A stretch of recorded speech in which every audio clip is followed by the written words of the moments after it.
আমার কাছে মনে হয় যে আজকে যে সমাবেশ, এই সমাবেশে যারা এখানে উপস্থিত হয়েছে 35,000 থেকে 35,000 থেকে 1,000-এ রূপান্তরিত হয়েছে। মানে সাগরের তলদেশ থেকে মানিক খুঁজে পাওয়ার চেষ্টা করা হয়েছে। আমার মনে হয় আজকের এই সমাবেশটা হলো মানিকের সমাবেশ, এক একটি স্বর্ণ টুকরার সমাবেশ।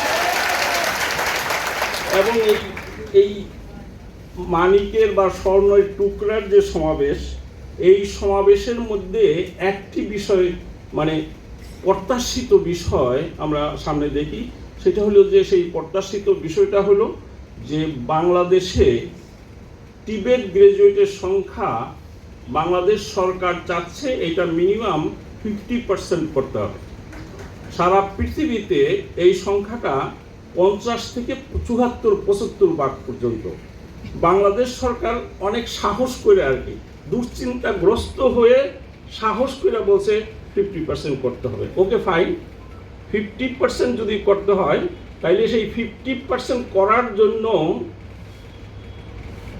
যাদেরকে শিক্ষক হিসাবে নিয়োগ দেবে তাদেরকে অবশ্যই স্বর্ণের টুকরার মতোই হতে হবে। এবং সেই কারণেই এই 35,000 থেকে 1,000-এ মানে 7,000-এ নিয়োগ হবে। এখন 3,000 3500। সে এই যে 35,000 থেকে 3,000-এ নিয়ে আসা, এটা সোজা কথা না।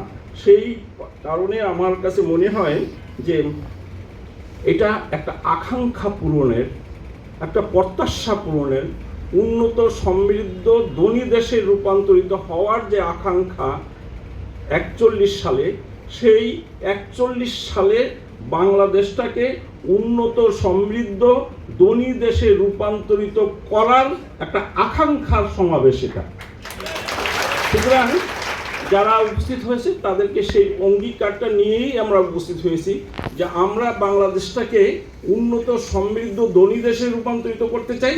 আমাদের আজকের পার ক্যাপিটা ইনকাম $2800, আমরা $16,500 উপনীত করতে চাই। বাংলাদেশের সকল মানুষের পার ক্যাপিটা ইনকাম হবে $16,500 এবং সেই $16,500 রূপান্তরিত করার যে জনশক্তি দরকার, যে জনবল কাঠামো বাংলাদেশে দরকার, সেই জনবল কাঠামোটা গঠন করার জন্য আজকের সমাবেশের লোকজন দায়িত্ব পালনের একটা অঙ্গীকার ব্যক্ত করার আমার মনে হয় সমাবেশ হিসাবে আমরা এটা ঘোষণা করতে পারি। আমি কথা দীর্ঘ করব না। প্রশ্ন হচ্ছে, এই দরিদ্র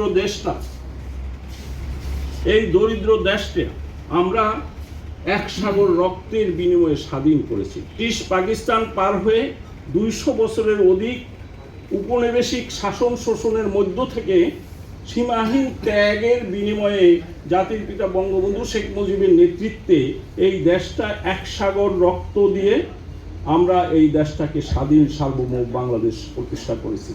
কিন্তু প্রতিক্রিয়াশীল চক্র যারা এই দেশটাকে শাসন শোষণ করছিল বিগত দুই পাকিস্তান আমলের কিছু বছর, এই সব ষড়যন্ত্রকারীরা চুপ করে বসে নাই।